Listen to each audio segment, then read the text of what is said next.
Hello students, मेरा नाम है डॉक्टर विकास गोयल और हम पढ़ रहे हैं C programming language. C programming language पे अब तक हम 3 वीडियो लेक्चर अपलोड कर चुके हैं। होपफुली अब तक आपको सी प्रोग्रामिंग के बेसिक समझ में आ चुके होंगे। जैसे हमने लास्ट लेक्चर में डिस्कस किया था कि किसी भी लैंग्वेज को समझने से पहले आपको पहले लेटर सीखने पड़ेंगे। तो सबसे पहले हमने सीखा कैरेक्टर सेट लास्ट लेक्चर में। उसके बाद लेटर्स को कंबाइन करके बनते हैं वर्ड्स। वर्ड्स को प्रोग्रामिंग लैंग्वेज में टोकन्स बोलते हैं। तो आज का टॉपिक है हमारा टोकन्स। तो एक तरह से token are the words in any programming language. तो किसी भी प्रोग्रामिंग लैंग्वेज में वर्ड्स को टोकन नाम देते हैं। अब देखते हैं टोकन क्या होता है। It is the smallest individual unit of any program. किसी भी प्रोग्राम को आप तोड़ते रहो तोड़ते रहो तोड़ते रहो, जो स्मॉलेस्ट यूनिट बचेगी that is known as token. अब इसका एग्जांपल हम सीखेंगे, thereafter it will be much clear to you. तो किसी भी प्रोग्राम की स्मॉलेस्ट यूनिट को बोलते हैं टोकन। उसके बाद ऑब्वियसली वो ऑलरेडी स्मॉलेस्ट है तो वी कैन नॉट स्प्लिट। तो हम उसको फर्दर स्प्लिट नहीं कर सकते, फर्दर नहीं तोड़ सकते क्योंकि वह पहले ही स्मॉलेस्ट है। तो इसलिए टोकन्स को इंडिविजिबल भी बोलते हैं, मतलब जिसको डिवाइड नहीं किया जा सकता। तो नेक्स्ट है every instruction of a program is the collection of tokens. तो प्रोग्राम की हर इंस्ट्रक्शन के अंदर काफी टोकन्स यूज होते हैं। तो कैसे यूज होते हैं हम बात करेंगे इसके बारे में। Lastly, since tokens are used to construct a program, क्यों टोकन से क्या बनते हैं इंस्ट्रक्शंस, और इंस्ट्रक्शन से क्या बनते हैं programmes. So they are also called as building blocks of the program. तो प्रोग्राम के बिल्डिंग ब्लॉक्स क्या होते हैं टोकन्स। ठीक है, तो टोकन स्मॉलेस्ट होते हैं, इसको आप फर्दर डिवाइड नहीं कर सकते। और हर इंस्ट्रक्शन में कुछ ना कुछ टोकन्स आपको मिलेंगे। और आपको पता है जब इंस्ट्रक्शन को आप इकट्ठा कर लेते हैं तो आपके प्रोग्राम बनते हैं।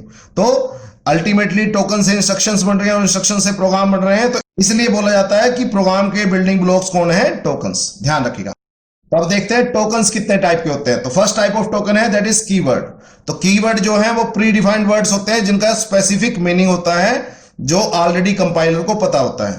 तो आपको कुछ एग्जांपल पता होंगे, मैं लिख देता हूं, डिटेल में बाद में बात करेंगे। इंट, फ्लोट, कैर। किसी को समझ में आ रहे हैं कीवर्ड तो ठीक है, नहीं समझ में आ रहे तो हम इसके बारे में डिटेल में बात करेंगे, तो टेंशन लेने की जरूरत नहीं है। तो एक्सेट्रा। उसके बाद आता है second type of token that is identifier. Identifier is the name given to anything in the whole program. तो पूरे प्रोग्राम में जब भी आप कोई नाम रखते हैं तो उसको बोलते हैं आइडेंटिफायर। तो उसके बहुत सारे टाइप हैं, जैसे आप किसी का नाम राम रख सकते हैं, श्याम रख सकते हैं, रवि रख सकते हैं, एक्सेट्रा। ठीक है, सम रख सकते हैं, बहुत सारे ऑप्शन है। अब थर्ड टाइप ऑफ टोकन्स होते हैं कॉन्स्टेंट्स। तो कॉन्स्टेंट होते हैं जिनकी वैल्यू कभी चेंज नहीं होती, जैसे आपका 5, 7.5, इसको करेक्टर कांस्टेंट बोलते हैं, एक्सेट्रा। तो हम बात करेंगे इसके बारे में डिटेल से। उसके बाद नेक्स्ट टाइप ऑफ टोकन्स है ऑपरेटर्स। ऑपरेटर्स में आते हैं addition operator, subtraction operator, divide, equal, less than, greater than वगैरह वगैरह। तो ये सारे ऑपरेटर्स हैं। उसके बाद आता है स्पेशल सिंबल। ऑपरेटर के अलावा जो सिंबल बच गए, जैसे left parenthesis, right parenthesis, left braces, right braces, इसके अलावा कोलन, सेमीकोलन, कोमा। तो ये बहुत सारे सिंबल्स आपके बच गए, इनको बोलते हैं स्पेशल सिंबल्स। अब नेक्स्ट टाइप ऑफ टोकन्स है स्ट्रिंग लिटरल्स। स्ट्रिंग लिटरल्स का मतलब स्ट्रिंग कांस्टेंट। तो स्ट्रिंग लिटरल्स के ऊपर डबल कोट्स लगा होता है। तो जैसे ABC, और एक से ज्यादा करेक्टर अलाउड है, एक भी करेक्टर रख सकते हो और डबल कोट्स अगर उसके पास होंगे तो वो स्ट्रिंग लिटरल्स होगा। तो एक्सेट्रा हम बात करेंगे। उसके बाद लास्ट टाइप ऑफ टोकन्स होती है व्हाइट स्पेसेस। व्हाइट स्पेसेस में आता है ब्लैंक स्पेस, जो आप ब्लैंक स्पेस देते हैं, टैब स्पेस, इसके अलावा न्यू लाइन करेक्टर, इसके अलावा /T टैब, यानी एस्केप सीक्वेंस बोलते हैं इनको, /R, /A, बहुत सारे हैं। तो ये सारे के सारे आते हैं व्हाइट स्पेसेस में। तो अल्टीमेटली जो भी आपकी इंस्ट्रक्शन में यूज होगा, चाहे वो कीवर्ड हो, चाहे आइडेंटिफायर हो, कांस्टेंट हो, ऑपरेटर हो, स्पेशल सिंबल हो, स्ट्रिंग लिटरल हो, व्हाइट स्पेसेस हो, उन सबको क्या बोलते हैं टोकन्स। अब इसका एक एग्जांपल समझते हैं, उसके बाद आपको बिल्कुल अच्छी तरह ये समझ में आ जाएगा। नेक्स्ट, एक इंस्ट्रक्शन में टोकन्स काउंट करते हैं एक एग्जांपल के थ्रू। तो count the number of tokens in this instruction, int a = 5, semicolon. तो होपफुली कुछ बच्चों को इसके इंस्ट्रक्शन का मतलब पता होगा। अगर जिनको थोड़े बहुत बेसिक्स ऑफ सी पता है, नहीं पता है, तब भी कोई दिक्कत नहीं है, हम इसके बारे में डिटेल से बाद में बात करेंगे। तो आपके पास सबसे पहले इंट है, मैं थोड़ा बड़ा बड़ा लिख रहा हूं। उसके बाद स्पेस है, उसके बाद a है, उसके बाद मैं मान के चल रहा हूं यहां स्पेस है, अगर गिवन है तो, जरूरी नहीं है। उसके बाद इक्वल है, उसके बाद दोबारा स्पेस ले लिया मैंने, मर्जी है, अगर गिवन होगा तो आपने लेना है, नहीं तो नहीं लेना। उसके बाद 5 है, उसके बाद दोबारा स्पेस में मान के चल रहा हूं, वैसे जरूरी नहीं है, यहां भी लिख देता हूं इफ गिवन। ठीक है, अगर गिवन होगा तो काउंट करेंगे, नहीं तो नहीं। और लास्टली ये सेमीकोलन। ठीक है, अब होपफुली आपको पता होगा जो ये इंट होती है इसको बोलते हैं डेटा टाइप, और ये होती है हमेशा कोई ना कोई कीवर्ड। तो ये क्या है, कीवर्ड। तो एक टोकन काउंट हो गया। उसके बाद ए होपफुली कुछ बच्चों को पता होगा, इसको बोलते हैं वेरिएबल नेम। और वेरिएबल नेम हमेशा कोई ना कोई आइडेंटिफायर होता है। आपकी मर्जी है उसका नाम आपने क्या रखा है। जैसे मेरा नाम विकास है, किसी का नाम रवि होगा, किसी का नाम श्याम होगा, किसी का नाम रूपम होगा। जो भी नाम है ऑब्वियसली वो एक आइडेंटिफायर है। ठीक है, तो अब ये हो गया दूसरा टोकन, 2 टोकन हो गए यहां तक। उसके बाद ये है इक्वल। इक्वल होता है ऑपरेटर। ठीक है, तो ये है ऑपरेटर। तो यहां से आ गया थर्ड टोकन, 3 टोकन हो गए। उसके बाद नेक्स्ट 5 आपको पता है ये कांस्टेंट है, तो कांस्टेंट है वो भी आपका टोकन है। 4 टोकन हो गए। उसके बाद फाइनली ये सेमीकोलन। तो सेमीकोलन जो होता है वो स्पेशल सिंबल होता है, स्पेशल सिंबल भी बोलते हैं। कई बार इसका एक स्पेशल नाम आ जाता है सेपरेटर, तो कंफ्यूज मत होना। तो अल्टीमेटली ये भी एक टोकन है। तो 5 टोकन तो यही हो गए। तो पहला टोकन हो गया ये data type, that is a keyword. दूसरा टोकन हो गया ए, वो एक वेरिएबल नेम है, दैट इज आइडेंटिफायर। उसके बाद हो गया इक्वल, दैट इज ऑपरेटर। उसके बाद हो गया 5, दैट इज ए कांस्टेंट। और लास्टली सेमीकोलन, वो होता है स्पेशल सिंबल। तो ये 5 टोकन फिलहाल काउंट हो गए। इसके अलावा जितने भी ये स्पेसिस हैं, ठीक है, वो भी आपके टोकन्स होते हैं। तो ultimately 6 token, 7th token, 8 token और 9 टोकन। तो ये सारे क्या हैं, व्हाइट स्पेसेस। और फिलहाल इन व्हाइट स्पेसेस का यहां मतलब है ब्लैंक स्पेसेस। तो आप देख सकते हैं टोटल 1 2 3 4 5 6 7 8 9। तो टोटल टोकन कितने आए, 9। तो आप देख सकते हैं पूरी इंस्ट्रक्शन में टोकन ही टोकन भरे पड़े हैं, इसके अलावा कुछ मिला ही नहीं हमें। तो हर इंस्ट्रक्शन में कुछ ना कुछ टोकन होंगे, आपकी उनकी कलेक्शन करने से इंस्ट्रक्शन बनती है, और फाइनली इंस्ट्रक्शन की कलेक्शन करने से प्रोग्राम्स बनते हैं। तो होपफुली अब आपको टोकन्स काउंट करने आ गए होंगे। इसी तरह आप अपने किसी भी प्रोग्राम में टोकन काउंट कर सकते हैं। ठीक है, ओके। अब नेक्स्ट है first type of tokens, that is keywords. तो कीवर्ड्स क्या होते हैं, दीज आर स्पेशल काम के लिए हैं, pre defined words fixed by the language inventor. तो जिसने भी लैंग्वेज आपकी लिखी है वो आपके कीवर्ड्स को फिक्स करता है। सी प्रोग्रामिंग लैंग्वेज में 32 कीवर्ड्स हैं, तो डेनिस रिचे ने 32 कीवर्ड्स को फिक्स किया था। ऑब्वियसली उसके अलावा जो C++, जावा, पाइथन वगैरह में नंबर ऑफ कीवर्ड्स डिफर हो सकते हैं, डिपेंड्स ऑन देयर इन्वेंटर। ठीक है, next, keywords can only be used for their intended purpose. तो जिस काम के लिए उनको बनाया है सिर्फ उस काम के लिए यूज किया जा सकता, कीवर्ड को जनरल किसी भी काम के लिए यूज नहीं किया जा सकता। उसके बाद keywords can not be redefined. तो अब आपका मतलब है जो प्रोग्राम बना रहा है, मतलब प्रोग्रामर। तो प्रोग्रामर जो है वो आपके कीवर्ड्स को रीडिफाइन नहीं कर सकता, जो उनका प्री डिफाइंड मीनिंग है वही रिटेन रहेगा, उसके अलावा आप उसको कोई नया मीनिंग अलॉट नहीं कर सकते। उसके बाद all keywords are written in lower case. तो सारे के सारे कीवर्ड्स हमेशा लोअर केस लेटर में लिखे जाते हैं, ध्यान रखना।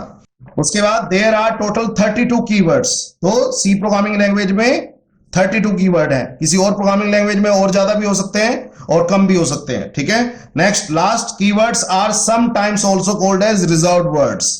तो इनका एक अल्टरनेट नेम रिजर्व्ड वर्ड भी होता है, but there is a minor difference between keywords and reserved word. We will explore those differences on later stages. Clear हो गया? तो फिलहाल मान के चलिए कीवर्ड्स का मतलब रिजर्व वर्ड्स है। ठीक है, तो मैंने क्या बताया, कीवर्ड्स जो होते हैं वो स्पेशल होते हैं, प्री डिफाइंड होते हैं, and they are defined by the language inventor. उसके बाद कीवर्ड्स को सिर्फ उनके इंटेंडेड पर्पस के लिए यूज किया जा सकता है। उसके बाद कीवर्ड्स को रीडिफाइन नहीं किया जा सकता। उसके बाद कीवर्ड्स सारे के सारे लोअर केस में लिखे होते हैं। उसके बाद सी प्रोग्रामिंग में टोटल 32 कीवर्ड्स हैं, और कीवर्ड्स का अल्टरनेट नेम जो है that is also called as reserved words. तो अब मैंने लिस्ट ऑफ 32 कीवर्ड्स मेंशन की है, ये अल्फाबेटिकली ऑर्डर में है।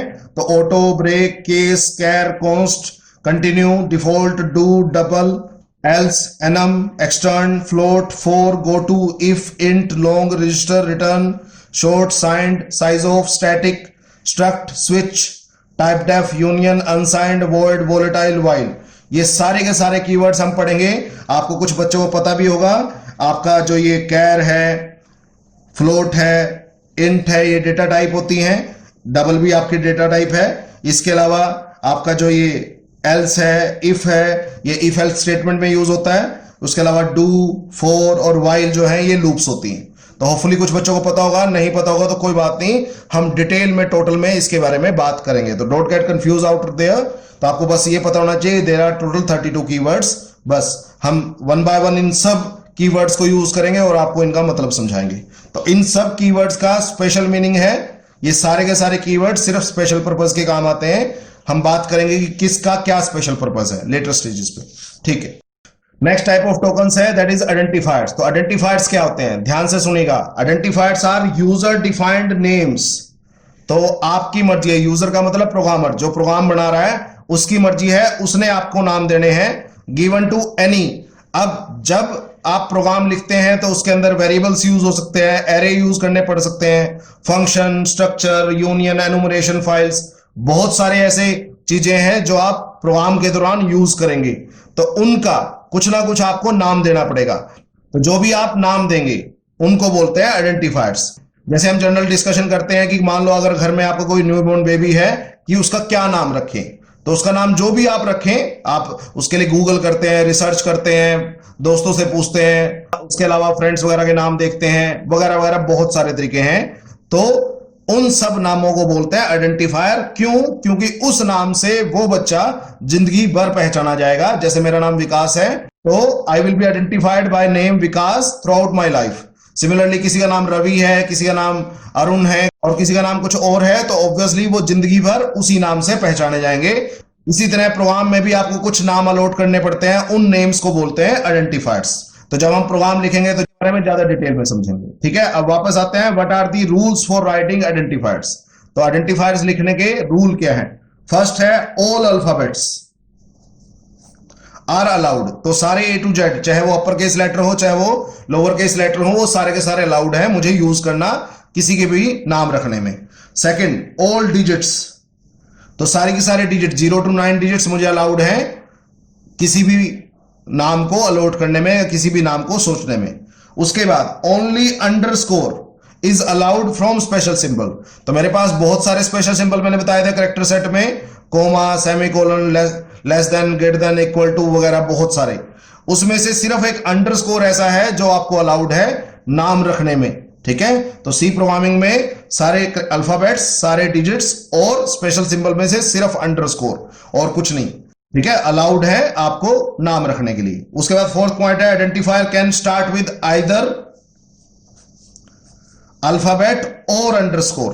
तो आपका कोई भी आइडेंटिफायर है वो सिर्फ अल्फाबेट या अंडरस्कोर से स्टार्ट हो सकता है। It can't start with any digit, ये बात आपको ध्यान रखनी है। तो आप स्टार्टिंग में डिजिट नहीं रख सकते किसी भी नाम में। तो स्टार्टिंग में 0 to 9 यूज नहीं कर सकते आप, उसके अलावा अल्फाबेट्स और अंडरस्कोर यूज कर सकते हैं। फिफ्थ है no spaces allowed in the identifier. तो किसी का नाम अगर आपने रखना है, जैसे मेरा नाम विकास गोयल है, तो विकास स्पेस गोयल नहीं रख सकता मैं नाम, या रेट ऑफ इंटरेस्ट मैंने नाम रखना किसी का, तो rate space of space interest नहीं रख सकता। स्पेस अलाउड नहीं है नामों के बीच में, तो आइडेंटिफायर में स्पेस अलाउड नहीं है, ध्यान रखिएगा। उसके बाद the identifier must not be any keyword और रिजर्व्ड वर्ड। तो आपका आइडेंटिफायर जो आप नाम रखेंगे वो कोई कीवर्ड या रिजर्व्ड वर्ड नहीं हो सकता। तो मैंने 32 कीवर्ड्स की आपको लिस्ट दी है, इनमें से आप कोई भी नाम एज ए आइडेंटिफायर यूज नहीं कर सकते। ये सारे ऑलरेडी बुक्ड हैं और इनका स्पेशल मीनिंग है, तो इनको आप एज ए नेम यूज नहीं कर सकते किसी भी चीज के लिए। उसके बाद लास्ट है पॉइंट 7th, ये एक इंपॉर्टेंट पॉइंट है, ध्यान रखिएगा। लेंथ ऑफ एन आइडेंटिफायर, कि आइडेंटिफायर की लेंथ कितनी हो, it will depend from machine to machine, कि मशीन में ऑपरेटिंग सिस्टम 32 बिट का है या 64 बिट का है, तो फर्क पड़ता है उस बात से। But it is always advisable कि मैक्सिमम आप 32 कैरेक्टर्स का आइडेंटिफायर यूज करें, उससे ज्यादा आइडेंटिफायर यूज ना करें, ठीक है। आप यूज कर सकते हैं बट वो फिर मशीन टू मशीन कुछ प्रॉब्लम क्रिएट कर सकता है। तो इट्स ऑलवेज गुड कि आप मैक्सिमम लेंथ कितनी रखें आइडेंटिफायर की, 32। ओके, तो आई बात समझ में। तो सारे अल्फाबेट्स अलाउड हैं, सारे डिजिट्स अलाउड हैं, सिर्फ अंडरस्कोर अलाउड है। जो आपका आइडेंटिफायर है वो सिर्फ अल्फाबेट या अंडरस्कोर से स्टार्ट हो सकता है, डिजिट से स्टार्ट नहीं हो सकता। स्पेस अलाउड नहीं है आइडेंटिफायर्स के बीच में। उसके अलावा कीवर्ड्स और रिजर्व्ड वर्ड को आप एज आइडेंटिफायर यूज नहीं कर सकते हो। और कोशिश कीजिए कि जो आपकी आइडेंटिफायर की लिमिट है वो मैक्सिमम 32 कैरेक्टर्स रहे, इससे ज्यादा का आप आइडेंटिफायर ऑप्ट ना करें, वो मशीन टू मशीन कुछ प्रॉब्लम क्रिएट कर सकता है। अब छोटी सी लिस्ट बनाई है मैंने आइडेंटिफायर्स की, इसमें से हमने चेक करना है कि कौन सा आइडेंटिफायर वैलिड है और कौन सा आइडेंटिफायर इनवैलिड है। अगर वैलिड होगा तो दैट्स गुड, अगर इनवैलिड होगा तो हम उसके बारे में बात करेंगे। तो फर्स्ट आइडेंटिफायर है सम 01। तो आप देख सकते हैं या तो अल्फाबेट्स ही यूज कर रखे हैं या डिजिट्स यूज कर रखे हैं और हमेशा अल्फाबेट से स्टार्ट है, तो इट इज वैलिड। इसमें होपफुली कोई दिक्कत नहीं होगा। आप वीडियो पॉज करके सोच सकते हैं कि हाँ ये वैलिड है कि नहीं। सेकंड है अंडरस्कोर नेम। तो मैंने बताया था यस कि आपका जो नाम है, आइडेंटिफायर का जो नाम है वो अंडरस्कोर से स्टार्ट हो सकता है, that's it is valid too. इसके बाद ये बताइए आइडेंटिफायर इज 01 अंडरस्कोर नेम, ये वैलिड है? नहीं है। क्यों? क्योंकि स्टार्ट किससे हो रहा है? 0 से। तो identifier can't start with digits. तो आइडेंटिफायर जो है वो डिजिट से स्टार्ट नहीं हो सकता, तो 0 स्टार्टिंग में नहीं आ सकता। उसके बाद नेक्स्ट आइडेंटिफायर मैंने लिया है सिंपल इंटरेस्ट। तो आप अगर ध्यान से इसमें देखें तो यहां मैंने एक स्पेस छोड़ रखा है, तो इसका मतलब ये भी वैलिड नहीं है, क्योंकि आपको पता है blank space are not allowed. उसके बाद राम, आर बड़ा है, ए छोटा है, एम बड़ा है, अंडरस्कोर जी अंडरस्कोर 001। तो इसमें मेरे को लगता नहीं कोई दिक्कत होगी मैक्सिमम बच्चों को। ये एक वैलिड आइडेंटिफायर है, क्योंकि आप upper case letter lower case letter सब यूज कर सकते हैं, अंडरस्कोर भी यूज कर सकते हैं, डिजिट्स भी यूज कर सकते हैं। उसके बाद इंट, किसी भी आइडेंटिफायर का नाम इंट हो सकता है? नहीं हो सकता, क्योंकि int is a keyword. Okay, next है इंट। दोबारा फिर इंट आया, बट अगर ध्यान से देखेंगे तो ये जो लेटर है दैट इज अपर केस, तो इसका मतलब ये कीवर्ड नहीं है। ठीक है, इसका मतलब yes it is a valid identifier, but it should be avoided. ठीक है, क्योंकि आपको पता है सी प्रोग्रामिंग लैंग्वेज जो है वो केस सेंसिटिव है, तो आपको पता है उसको इसमें और इसमें फर्क पता लग जाएगा, तो इसको एज आइडेंटिफायर यूज करने में प्रॉब्लम क्रिएट करेगा, बट इसको नहीं करेगा। बट अच्छी बात है आप सिमिलर टू कीवर्ड कोई भी आइडेंटिफायर ना यूज करें, तो it should be avoided. Clear हो गया? तो होपफुली अब आपको टोकन्स समझ में आ गए होंगे, टोकन्स क्या हैं और कितने टाइप के हैं। उसके बाद हमने first type of token that is keywords पढ़ा, और उसके बाद हमने सेकंड टाइप ऑफ टोकन पढ़ा आइडेंटिफायर। नेक्स्ट लेक्चर में हम पढ़ेंगे third type of token that is constants. और कॉन्स्टेंट्स के ऊपर आपके रिटन टेक्निकल टेस्ट में जब भी कैंपस प्लेसमेंट होती है या गेट का टेस्ट होता है या कोई भी इसरो का, डीआरडीओ का, जहां भी आपका C programming language as a subject है, उसके बेस पे काफी अच्छे न्यूमेरिकल प्रॉब्लम आते हैं, ऑब्जेक्टिव टाइप क्वेश्चन आ सकते हैं। तो हम नेक्स्ट लेक्चर में उनकी बात करेंगे। तो नेक्स्ट लेक्चर भी बहुत बहुत इंपॉर्टेंट लेक्चर है, ध्यान रखिएगा। ठीक है, आज के लिए इतना ही। अगर आपको लेक्चर पसंद आ रहे हैं तो प्लीज लाइक द वीडियो और दोस्तों के साथ जरूर शेयर कीजिए। ठीक है, ओके।